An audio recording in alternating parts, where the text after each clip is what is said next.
नमस्कार मित्रों, क्या आप जानते हैं कि महाभारत के युद्ध में जब हनुमान जी क्रोधित हुए थे तो उन्हें श्री कृष्ण ने शांत किया था। जब महाभारत के युद्ध में अर्जुन के रथ पर बैठे हनुमान जी कभी कभी खड़े होकर कौरवों की सेना की तरफ घूर कर देखते तो उस समय कौरवों की सेना तूफान की गति से युद्ध भूमि को छोड़कर भाग जाती। हनुमान जी की दृष्टि का सामना करने का साहस किसी में नहीं था। उस दिन भी ऐसा ही हुआ था जब कर्ण और अर्जुन के बीच युद्ध चल रहा था। कर्ण अर्जुन पर अत्यंत भयंकर बाणों की वर्षा किए जा रहा था। उनके बाणों की वर्षा से श्री कृष्ण को भी बाण लगते गए, अतः उनके बाण से श्री कृष्ण का कवच कटकर गिर पड़ा और उनके सुकुमार अंग पर बाण लगने लगे।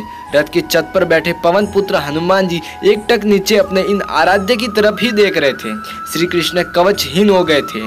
उनके अंग पर कर्ण निरंतर बाण मारता ही जा रहा था। हनुमान जी से यह सहन नहीं हुआ। अकस्मात वे अग्रतर गर्जना करके दोनों हाथ उठाकर कर्ण को मार देने के लिए उठ खड़े हुए। हनुमान जी की भयंकर गर्जना से ऐसा लगा मानो ब्रह्मांड फट गया हो। कौरव सेना तो पहले ही भाग चुकी थी, अब पांडव पक्ष की सेना भी उनकी गर्जना से भयभीत होने लगी थी। हनुमान जी का क्रोध देखकर कर्ण के हाथ से धनुष छूटकर गिर गया। भगवान श्री कृष्ण ने तत्काल उठकर अपना दक्षिण हस्त उठाया और हनुमान जी को स्पर्श करके सावधान किया, रुको, तुम्हारे क्रोध करने का समय नहीं है।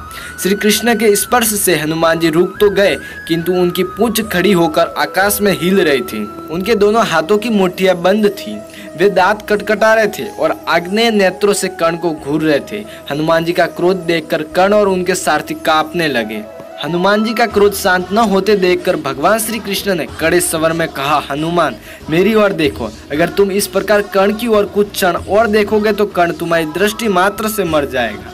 यह त्रेता युग नहीं है। तुम्हारे पराक्रम को तो दूर, तुम्हारे तेज को भी कोई यहाँ सहन नहीं कर सकता। तुमको मैंने इस युद्ध में शांत रहकर बैठने को कहा है। फिर हनुमान जी ने अपने आराध्य देव की ओर देखा और शांत होकर बैठ गए। तो फिर मित्रों, ये था आज का हमारा वीडियो। इस वीडियो में आपने जाना कि जब महाभारत के युद्ध में हनुमान जी ने क्रोध किया तो किस प्रकार भगवान श्री कृष्ण ने उन्हें शांत किया। यदि वीडियो जानकर अच्छा लगा हो तो कृपया हमारे इस वीडियो को लाइक, कमेंट, शेयर एंड हमारे कर्मयोगी चैनल को सब्सक्राइब करना बिल्कुल ही ना भूलें। तो चलिए मित्रों, आज के लिए इतना ही। फिर मिलते हैं अगले वीडियो के साथ।